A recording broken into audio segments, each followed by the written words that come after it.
العلي العظيم. حسبنا الله ونعم الوكيل، نعم المولى ونعم النصير. بسم الله الرحمن الرحيم. الحمد لله الذي لا يبلغ مدحته القائلون ولا يحصي نعمه العاقلون ولا يؤدي حقه المنكرون. فقر الخلائق بقدرته ونشر الضياء برحمته وابتلى بالسكون ميدانا عرضه.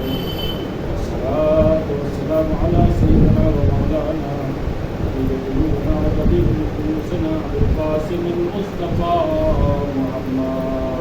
اللهم صل على محمد وعلى محمد. آله الطيبين الطاهرين المعصومين الذين ارتضى عنهم الإسلام وطهرهم تطهيرا. اللهم صل على محمد وعلى محمد. وعلى آله ومن أحاط إلى الله تبارك وتعالى في كتابه وهو أصدق وقوله الحق. بسم الله الرحمن الرحيم. إن الدين عند الله الإسلام. اللهم صل على محمد وعلى محمد. سب سے پہلے پروردگار عالم کا شکر ادا کرتا ہوں کہ اس نے مجھے اور آپ کو صغیر اور عظیم دن دیکھنا نصیب کیا کہ جس میں ولادت رسول اللہ صلی اللہ علیہ وآلہ وسلم اللهم صل على محمد وعلى محمد. امام جعفر صادق علیہ السلام اللهم صل على محمد وعلى محمد. ساتھ ہی ساتھ میں آپ کو تمام مراجع کرام کو اور پاک کرام کو اور خصوصاً عثمان کی خدمت میں آج کے دن کو مبارکباد پیش کرتا ہوں اور شکر بھیجتا ہوں پروردگار کا کہ اس نے مجھے اور آپ کو یہ ساتھ کہ ہم ان دنیا کے تمام مشکلات پریشانیوں سے ظاہری باطنی اور ہر اعتبار سے آزاد ہیں کہ سر موقع نماز کے لیے اور میں بہت ممکن کا اکثر کہا کرتا ہوں کہ ہم بھی ان لوگوں کی طرح جن کو آج یاد بھی نہیں یاد روز جمعہ ہے یا ان لوگوں کی طرح کہ جن کو معلوم ہے جمعہ ہے اس کے بعد بھی حیثیت نہیں رکھتے یا ان لوگوں کی جگہ طرح جو جمعہ بھی جانتے ہیں نماز بھی جانتے ہیں لیکن کہیں نہ کہیں مشکلات میں پریشانیوں میں ڈاکٹرس میں کچہری میں کاروبار میں دنیا میں کسی نہ کسی طرح اٹکے ہوئے ہیں اور پھنسے ہوئے ہیں چاہتے ہیں کہ نماز میں حاضر ہوں لیکن حاضر نہیں ہو سکتے پروردگار کا شکر بھیجتا ہوں اور اس نے مجھے اور آپ کو توفیق دی کہ ہم اول وقت نماز میں حاضر ہونے والوں میں ہیں اور بے شک جتنا بھی اس کا شکر کیا جائے کم ہے جتنا بھی اس کی تعریف کی جائے جتنا بھی اس کو کہا جائے یہ کم ہے کیونکہ ہماری ذات نہیں ہے کہ ہم اس کے شکر کو ادا کر سکیں ہماری کوئی حیثیت نہیں ہے کہ اس کی دی ہوئی صرف ایک نعمت جس زبان کی دی شکر ہم ادا کر سکتے ہیں ایک زبان ہے ہزار طرح کے فائدے ہمیں دیتی ہے ہزار طرح کے ذائقے ہمیں چکھاتی ہے ہزار طرح کی چیزوں کے ذائقوں کو ہمیں بتلاتی ہے ایک زبان ورنہ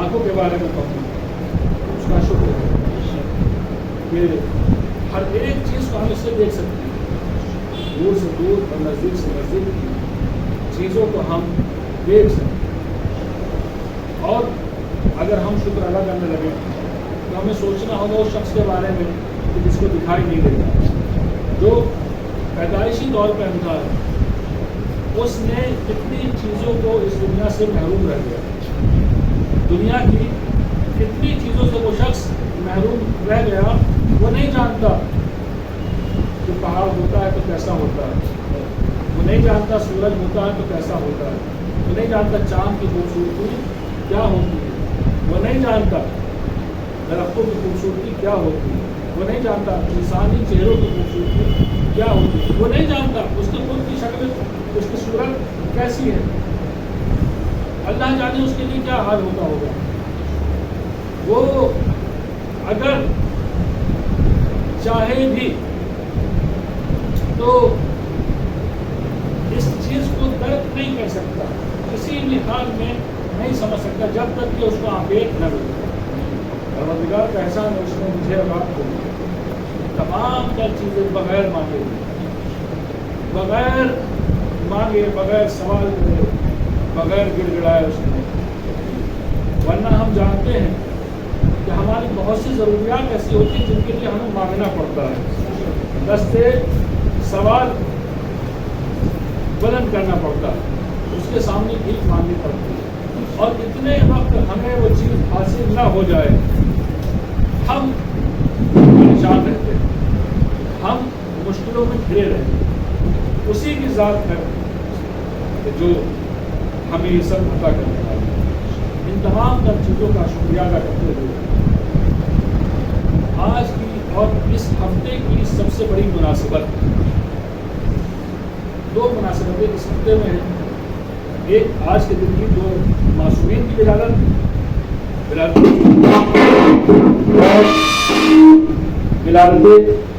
امام صادق علیہ السلام، اور دوسری مناسبت اسی ہفتے میں ربیع الاول 23 تاریخ کو یہ ہے کہ 23 ربیع الاول وہ روز ہے جس میں حضرت فاطمہ معصومہ امام رضا علیہ السلام کی بہن شہر میں والد ہوئی تھی۔ میں آپ تشریف لے کر آئے 23 تاریخ اس مہینے کے ہفتے میں۔ رسول اکرم آپ کے اخلاق کے بارے میں جتنا بیان کیا جائے کم ہے۔ خود قرآن کریم ان کے اخلاق کے بارے میں یہ ارشاد فرماتا ہے، وَمَا أَرْسَلْنَاكَ إِلَّا رَحْمَةً لِلْعَالَمِينَ، ہم نے تمہیں نہیں بھیجا صرف یہ بنا کر کہ تم عالمین کے لیے رحمت ہو، ہم نے تمہیں صرف عالمین کے لیے رحمت بنا کر بھیجا۔ اور کوئی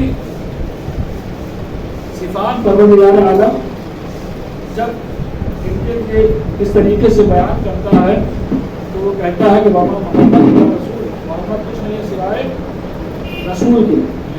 جب اس انداز سے پروردگار عالم رسول اسلام کی تعریف کو کرتا ہے، ان کے بارے میں بتلاتا ہے، تو صرف وہ چیزوں کو بیان کرتا ہے۔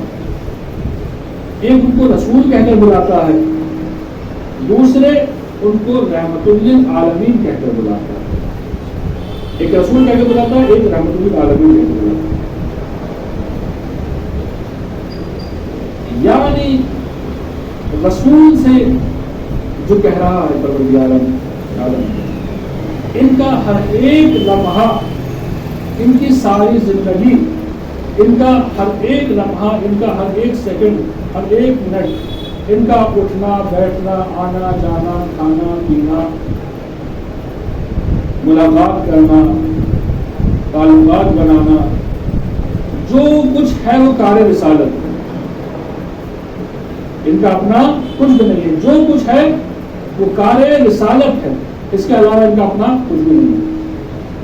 اور لوگوں کے لیے پروردگار عالم ان کو فرما رہا ہے کہ وما ارسلناک، ہم نے تمہیں نہیں بنا کے بھیجا، کیا بنا کے بھیجا؟ تمہیں بھیجا تو رحمت للعالمین، عالمین کے لیے رحمت بنا کے بھیجا۔ آپ کی زندگی کا ایک مختصر واقعہ، جنگ خیبر جب ہوئی مسلمان سارے کے سارے مسلمان اس جنگ کے لیے گئے، اور جب جنگ میں پہنچے ہیں، جنگ لڑی، یہودیوں کو مارا، اور اس کے بعد میں جنگ کو فتح کیا۔ جنگ فتح ہوئی، ظاہر ہے جنگ جب ہوتی ہے بہت سارے لوگ مرتے ہیں، بہت سارے لوگ قتل ہوتے ہیں، بہت سارے لوگ اسیر ہوتے ہیں۔ ان اسیروں میں کچھ عورتیں بھی تھیں۔ دیکھیے رحمت للعالمین کے بارے میں بات کریں، ان اسیروں میں کچھ عورتیں بھی تھیں۔ ان عورتوں میں یہودیوں میں ایک عورت تھی جس کا نام تھا صفیہ۔ یہ بے حد عقل مند، سمجھدار، دانشمند عورت، اور ان کے ساتھ میں ایک اور صفیہ، اور ان کے ساتھ میں ایک اور۔ ان دونوں کو جب اسیر کر کے لایا گیا تو اس راستے سے گزارا گیا کہ جہاں پر ان کے خاندان کے، ان کے قبیلے کے لوگوں کی لاشیں پڑی ہوئی تھی، اس راستے سے لا کر ان کو گزارا گیا۔ اب جیسے ہی انہوں نے، ان عورتوں نے اپنے خاندان کی میتیں دیکھی، لاشیں دیکھی، تو ان کا حال یہ ہوا کہ بے حد زیادہ گریبانی کرنے لگی، بے حد زیادہ پریشان حال ہوئی، اپنے بالوں کو پریشان کر لیا اور اپنا سر و سینہ پیٹنے لگی۔ حتیٰ یہ کہ اس سر و سینہ پیٹنے کی وجہ سے ان کے چہروں کے اوپر خراشیں تک پڑ گئی، اتنا انہوں نے اپنے آپ کو تکلیف دی۔ اب اسی حال میں رسول اسلام کے پاس یہ دونوں عورتیں پہنچتی ہیں، دونوں عورتیں اسی حال میں رسول اسلام کے پاس پہنچتی ہیں۔ اب جو رسول اسلام کی خدمت میں دونوں عورتیں آئیں، رحمت للعالمین تھے، جذبہ رحمت سے رہا نہیں گیا، پوچھا کہ کیا وجہ ہے کہ تم اس طریقے سے ہو کہ تمہارے چہرے پہ خراشیں پڑی ہوئی ہیں؟ کیونکہ ہمارا یہ سخت حکم ہے کہ عورتوں کو نقصان نہ پہنچایا جائے، عورتوں کے اوپر حملہ نہ کیا جائے۔ پھر کیا ہوا کہ تمہارے چہرے اتنے زیادہ وحشتناک ہو رہے ہیں؟ تو صفیہ نے آگے بڑھ کے کہا کہ اے محمد، تمہارے جو ساتھی تھے، تمہارے جو اصحاب تھے، انہوں نے ہمیں اس راستے سے گزار کے لے کر آئے ہیں یہ ہمیں کہ جہاں ہمارے خاندان والوں کی لاشیں پڑی ہیں، اور ان کو دیکھنے کے بعد میں ہمارا یہ حال ہوا۔ اتنا سننا تھا رسول اسلام وزنناک، ان اصحاب کو بلایا کہ جو ان کو قید کرنے کے معمول تھے، اور بے حد زیادہ ان سے آپ نے ناراضی کا اظہار۔ دیکھیے قرآن کہہ رہا رحمت للعالمین ہے، صرف مسلمانوں کے لیے رحمت نہیں ہے، حتیٰ صرف اس دنیا کے لیے رحمت نہیں ہے، بلکہ جتنے عالم ہیں، جتنی دنیا ہے جن کو ہم جانتے تک نہیں، ان سب کے لیے رحمت للعالمین ہے۔ اب جو رحمت للعالمین ہے وہ ہر ایک کے لیے رحمت کا دروازہ کھولے ہوئے ہے۔ آپ کی رحمت کی تھی، آپ نے ناراض ہوئے کہ کیا یہ صحیح ہے کہ جن کے گھر کے لوگ قتل ہو گئے ہوں ان کو لاشوں کے درمیان سے گزار کے لایا جائے؟ اب موقع نہیں ہے، ورنہ میں کہوں گا کہ ہائے کربلا، کہ یہی ظلم آپ کے اوپر، آپ کے اہل بیت کے اوپر روا رکھا گیا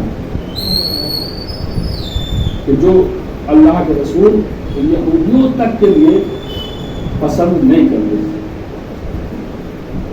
آپ کی زندگی سے ایک اور واقعہ خدمت میں عرض کرنا چاہوں، وہ یہ کہ جب مکہ والوں نے یہ دیکھا کہ محمد کسی بھی طرح سے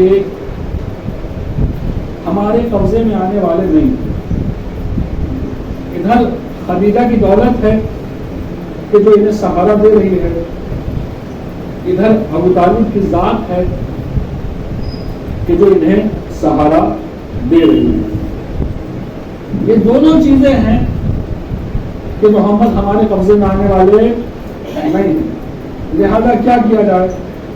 انہوں نے طریقہ کار یہ کیا، طریقہ یہ نکالا کہ ٹھیک ہے ان کو ہم سوشل بائیکاٹ کرتے ہیں، ان کا سوشل بائیکاٹ کرتے ہیں۔ مکہ کے 80 قبیلوں کے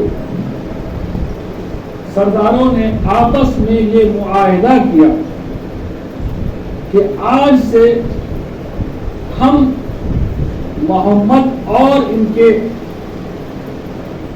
ساتھیوں سے، ان کے ماننے والوں سے کوئی واسطہ اور مطلب، کوئی خرید و فروخت، کوئی کاروبار، کسی طرح کی تجارت بالکل نہیں کریں گے، جس کا نتیجہ یہ ہوا کہ تمام کے تمام مسلمان رسول اللہ کے ساتھ سب کے سب غار بلکہ شعب ابو طالب میں رہنے پر مجبور ہوئے۔ 3 سال کا عرصہ مسلمانوں نے بڑی مشکلوں میں گزارا، کھانے پینے کی تنگی، کاروبار ختم، تعلقات ختم، آنا جانا ختم، ملاقات ختم۔ آپ سوچیے، خدا نخواستہ کوئی شخص ایسا ہو کہ جس سے اس کے گھر والے ناطا توڑ دیں، یا کوئی شخص ایسا ہو کہ کبھی آپ نے دیکھا ہوگا، اس بات کو احساس کیا ہوگا کہ محلے میں کوئی پروگرام، کوئی دعوت، کوئی تقریب ہے اور اس میں سب کو بلایا جائے، آپ کو نہ بلایا جائے، سب کو بلایا جائے، آپ کو نہ بلایا جائے، تو ہمارے دل میں کیا گزرتی ہے؟ ایسے ہی جب پورا شہر کسی کو چھوڑ دے، اس سے واسطہ مطلب نہ رکھتے، اس کی خیر و خبر لینے والا نہ ہو، تو اس حالت میں انسان کی کیا کیفیت ہے؟ اس کیفیت کو اللہ کے رسول اور ان کے ساتھیوں نے جھیلا۔ 3 سال کا عرصہ گزر گیا، پروردگار کی طرف سے وہی نازل ہوئی کہ محمد جاؤ کہو جو معاہدہ کہ جو انہوں نے لکھ کر خانہ کعبہ کے دروازے پر ٹانگا تھا، اسے دیمک کھا گئی، جیسا ہم ہوا۔ اللہ کے رسول نے اپنے چچا جناب ابو طالب کو پروردگار عالم کا فرمان سنایا اور کہا کہ جائیے اور آپ بتلا دیجیے کہ وہ جو معاہدہ تم لوگوں نے آپس میں کیا تھا اس کو دیمک کھا چکی ہے۔ وہ کہنے لگے کہ ایسا ممکن ہی نہیں ہے کہ وہاں دیمک لگ جائے، وہاں اسے کچھ نقصان پہنچ جائے، اور اگر ایسا ہوا تو ہم لوگ پھر پہلے کی طرح مسلمانوں سے تعلقات رکھنے لگیں گے۔ اب یہ لوگ پہنچتے ہیں، دوستوں نے کہا کہ اگر ایسا ہو گیا تو ہم محمد کے اوپر ایمان لے آئیں گے۔ یہ لوگ پہنچتے ہیں، خانہ کعبہ پر اس تحریر کو دیکھتے ہیں کہ جس میں اس بات کو لکھا گیا تھا کہ ہم محمد بن عبداللہ اور ان کے ساتھیوں سے کوئی میل جول تعلقات نہیں رکھیں گے۔ دیکھتے کیا ہیں، اس تحریر میں سے صرف رسول اسلام کے نام کے علاوہ تمام تر تحریر کو دیمکیں کھا چکی ہیں، تمام تحریر کو دیمکیں کھا چکی ہیں۔ اگر کچھ لکھا ہوا ہے تو لکھا ہے محمد بن عبداللہ، سوائے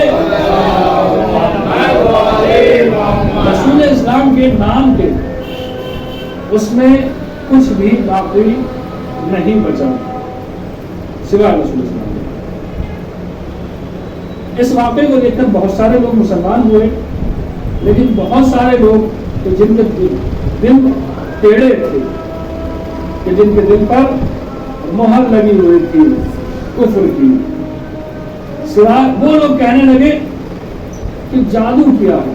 نہیں دیکھا آپ نے, ہم میں سے بہت سارے لوگ ایسے ہوتے ہیں کہ ہزارہا نصیحتیں انہیں کی جاتی ہیں, سینکڑوں بار ان کو ٹوکا جاتا ہے کہ دین یہ ہے, عبادت یہ ہے, خدا کا حق یہ ہے. اس کے بعد بھی اچھے اخلاق کو, دین کو, عبادت کو اختیار کرنے کے لیے تیار نہیں ہوئے. اسی طریقے سے مکے کے وہ لوگ بھی تھے کہ جنہوں نے اس معجزے کو دیکھنے کے بعد بھی اللہ کے نبی پر ایمان نہیں لائے, بلکہ الٹا انہیں کہنے لگے, مطلب الٹا انہیں میں کبھی بتانے لگے, کہنے لگے کہ یہ محمد کا جادو تھا. نعوذ باللہ. پروردگار عالم سے دستخط ہوا ہے کہ پروردگارہ ہمیں ایسے لوگوں کے سائے سے محفوظ رکھے جو ایسی حرکات و سکنات کرنے والی ہیں. دوسری مناسبت ولادت ہے چھٹے امام جعفر صادق علیہ السلام.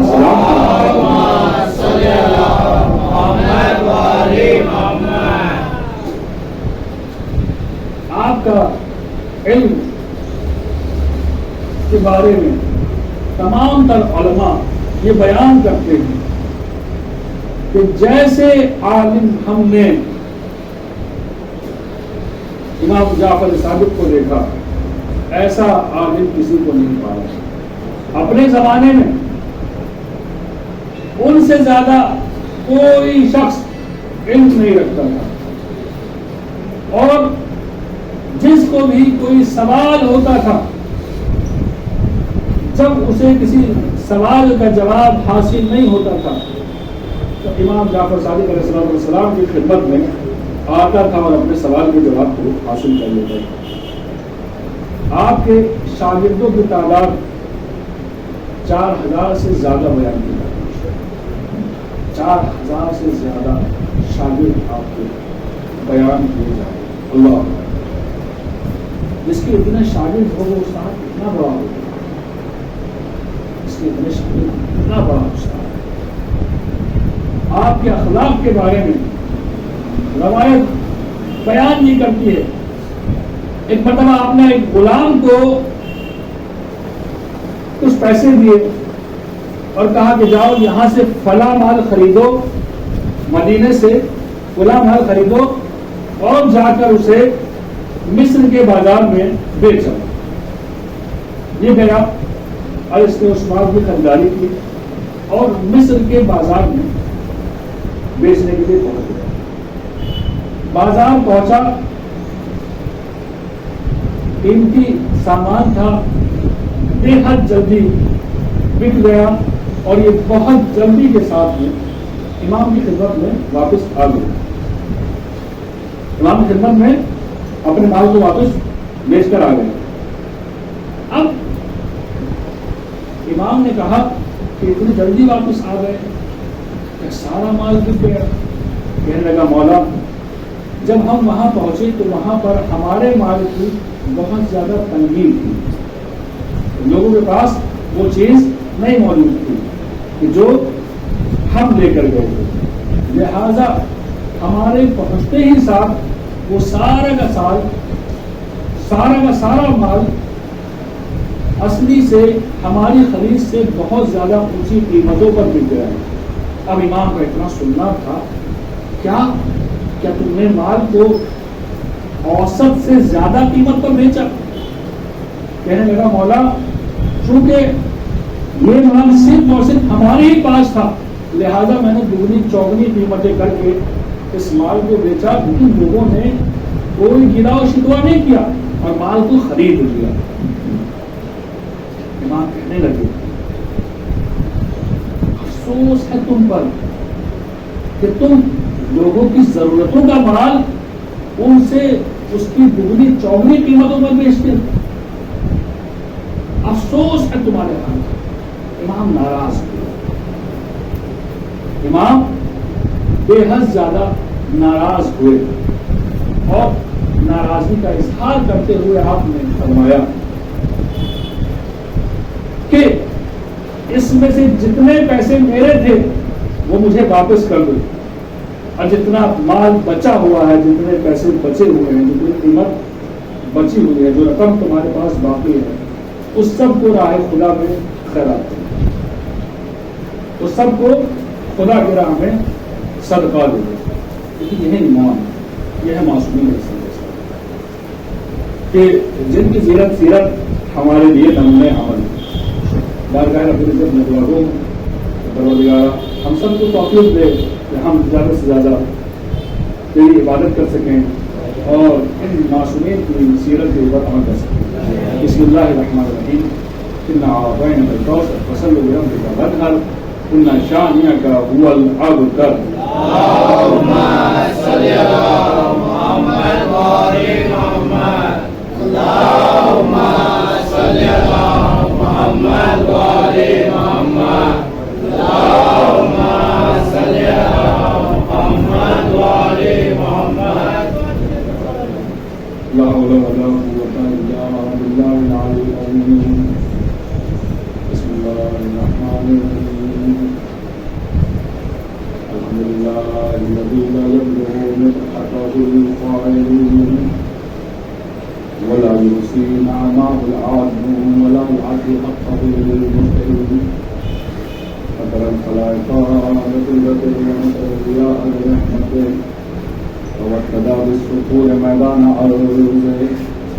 والصلاة والسلام على سيدنا مولانا حبيب قلوبنا وطبيب نفوسنا بالقاسم المصطفى محمد.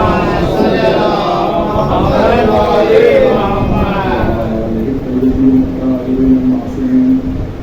أما بعد فقد قال الله تبارك وتعالى في كتابه المبين وهو أصدق الصادقين وقوله بالحق. بسم الله الرحمن الرحيم. إن الدين عند الله الإسلام. صل على محمد وعلى محمد. پروردگار عالم کا لاکھ لاکھ شکر ہے کہ اس نے مجھے اور آپ کو دین مبین اسلام کے ماننے والوں نے قرار دیا اور اس دین کے ماننے والوں نے قرار دیا کہ جس کے بارے میں خود پروردگار عالم ارشاد فرما رہا ہے کہ اگر اس کے نزدیک کوئی دین ہے تو وہ دین اسلام. دنیا والوں کی نگاہوں میں بہت سے ادیان ہیں، حتیٰ کہ لوگوں نے دین اسلام کے نام پر بھی خود ساختہ بہت سارے ادیان بنا لیے، لیکن وہ سب جو کچھ بھی وہ پروردگار عالم کی بارگاہ میں قابل قبول نہیں.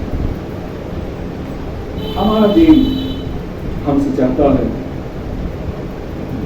کہ ہم عبادت کریں، غور و فکر کریں اور لوگوں کے ساتھ میں اچھے اخلاق سے پیش آئیں، اپنے فرائض کو انجام دہی کریں. اور آپ یہ دیکھیں کہ شاید یہ فلسفہ نماز پنجگانہ بھی ہو کہ پروردگار عالم نے روزانہ 5 ٹائم کی نماز ہمارے اوپر واجب ہے. ایک کا بالکل صبح ہوتے ہی وقت ہے، ایک کا بالکل دوپہر ہوتے ہی وقت ہے، اور آخری نمازیں جو ہیں بالکل رات کی شروعات میں. یعنی پروردگار یہ چاہتا ہے ہم سے کہ دیکھو تم اپنی زندگی کو ایسے ہی کاٹ دو، تمہاری صبح یہاں سے ہونا چاہیے. یہ نہیں کہ تمہاری صبح ظہر کے ٹائم ہو، یہ نہیں کہ 11 بجے تمہاری آنکھ کھلے، یہ نہیں کہ 2 بجے تم صبح اٹھنے والے ہو.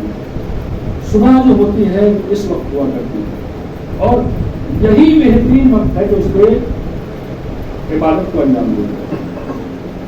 آج اس وقت کا میرا تذکر آپ سے نماز جمعہ کے حوالے سے ہے. آج کا اذان کا ٹائم 12:05 کا تھا، لہذا 40 منٹ ہمارے پاس مطلب کے ہوا کرتے ہیں. 12:45 کا آج کا ہمارا نماز جمعہ کے لیے کھڑے ہو جانے کا ٹائم ہے. اگلے ہفتے یہ وقت اور پیچھے گھٹ جائے گا، تو اگلے ہفتے میں ٹائم ہوگا کیا ہوگا 12:40 ہمارا نماز کا ٹائم ہوگا. 12:40 42 منٹ ہوگا، لیکن 2 منٹ کا فرق رہتا ہے. 40 منٹ نماز کے ٹائم. تو ہماری سب کی ذمہ داری ہے کہ ہم جلد سے جلد موقع سے نماز میں پہنچے. چونکہ اگر آپ اگلے ہفتے بھی اسی ٹائم پہ پہنچے تو آپ سمجھ لیجیے نماز کھڑی ہو چکی ہوگی اور پہلی رکعت ہوگی یا دوسری رکعت ہوگی آپ خود سمجھ لیں یعنی نماز آپ کو نہیں ملے.